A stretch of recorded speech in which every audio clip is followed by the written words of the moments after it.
आपने हाल ही में देखा होगा कि भारतीय संसद में एक नया विधेयक आया है जिसमें आईपीसी को बदला जा रहा है, सीआरपीसी को बदला जा रहा है, साक्ष्य अधिनियम को भी बदला जा रहा है। तो बेसिकली आज हम बात करने वाले हैं आईपीसी के बारे में, क्योंकि जो अभी तो बदला जा रहा है, भारत में न्याय व्यवस्था की स्थापना कैसे हुई, सबसे पहले कहाँ उल्लेख मिलता है, मुगलों की न्याय व्यवस्था कैसी थी, शरिया कानून कैसे काम करता है, इन सब बातों को देखेंगे। भारत में न्याय व्यवस्था की शुरुआत होती है वैदिक काल से। वैदिक काल में जो वैदिक साहित्य से संबंधित 6 दर्शन हैं, उसमें एक दर्शन है न्याय दर्शन, महर्षि गौतम का। तो वहां से न्याय शास्त्र की शुरुआत मानी जाती है कि मनुस्मृति में न्याय शास्त्र की क्या बातें हैं। जैसे कि चारों वर्णों को अलग अलग प्रकार से न्याय दिया जाता था, जैसे ब्राह्मण के लिए अलग, क्षत्रिय के लिए अलग, शूद्र के लिए अलग, वैश्य के लिए अलग। तो उस समय क्या व्यवस्था थी और उसके उल्लेख कहाँ कहाँ मिलते हैं। तो देखो, मनुस्मृति जो गौतम ऋषि का न्याय दर्शन था, उसके अगला पार्ट कह सकते हैं।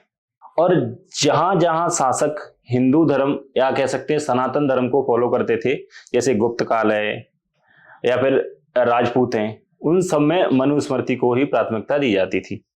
आपने महाभारत सीरियल देखा होगा टीवी में, तो उस महाभारत सीरियल में एक प्रसंग आता है जिसमें जो हस्तिनापुर राज्य है उसको अपना युवराज चुनना रहता है।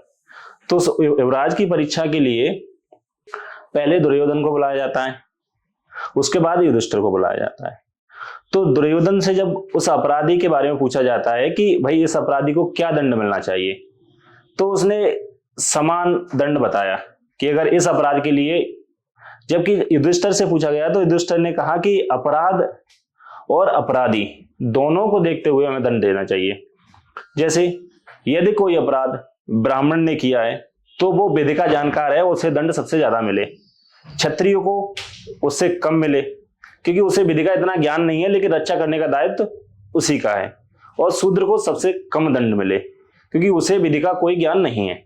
तो इस प्रकार के प्रसंग हम आए दिन सीरियल्स में और छोटे छोटे नाटकों में देखते रहते हैं। अब वैदिक काल से आगे बढ़ते हुए बात करते हैं कि मौर्य काल में न्याय व्यवस्था कैसी थी। कौटिल्य के अर्थशास्त्र के अनुसार 2 प्रकार की संहिताएं थी या फिर 2 प्रकार के दंड थे। सिविल मामलों के लिए धर्मस्थी न्याय और आपराधिक मामलों के लिए कंटकाशोधन। और न्याय व्यवस्था की यही प्रक्रिया लगभग राजपूत काल या सामंत काल तक चलती रही। समय के साथ अरब आक्रमणकारियों ने भारत पर आक्रमण किया और भारतीय न्याय व्यवस्था में एक बड़ा परिवर्तन आया। लगभग 12वीं सदी में भारत में इस्लाम आ चुका था और जो उच्च पद थे वो इस्लाम धर्म मानने वालों को, या कह सकते हैं कि तुर्की मुसलमानों को मिलने लगे थे, और न्याय व्यवस्था शरिया आधारित थी। हालांकि भारत में कभी पूर्ण रूप से शरिया कानून लागू नहीं किया गया, लेकिन ज्यादातर जो दंड के प्रावधान थे वो शरिया कानून के अनुसार ही दिए जाते थे। दिल्ली सल्तनत और मुगल काल में भी यही विधि चलती रही। आधुनिक न्याय व्यवस्था की शुरुआत 1860 में मैकाले के द्वारा की गई। मैकाले के द्वारा एक भारतीय दंड संहिता का निर्माण किया गया जिसे आईपीसी कहा जाता है, तथा उर्दू में इसका नाम ताजीराते हिंद है। अक्सर आप मूवियों में देखते होंगे, पुरानी मूवियों में, जो बॉलीवुड की पुरानी मूवी होती है, कि आपको ताजीराते हिंद की दफा इतनी इतनी के तहत ये सजा प्रदान की जाती है। तो वो आईपीसी को ही ताजीरात हिंद कहा जाता था उर्दू में, क्योंकि जब हमारा देश आजाद हुआ था तो उस समय जो राजकाज की भाषा थी वो फारसी या उर्दू थी, तो उसको बोलचाल की भाषा में कुछ सालों तक यूज किया गया। हालांकि अब किसी भी बॉलीवुड की मूवी में ऐसा कुछ यूज नहीं किया जाता है ताजीरात हिंद जैसा शब्द। मैकाले की भारतीय दंड संहिता के आ जाने के पश्चात सभी वर्ग लगभग लाभ की स्थिति में आ गए। जैसे सभी जातियों एवं वर्गों एवं धर्मों के लोगों को समान अपराध के लिए समान दंड दिया जाने लगा।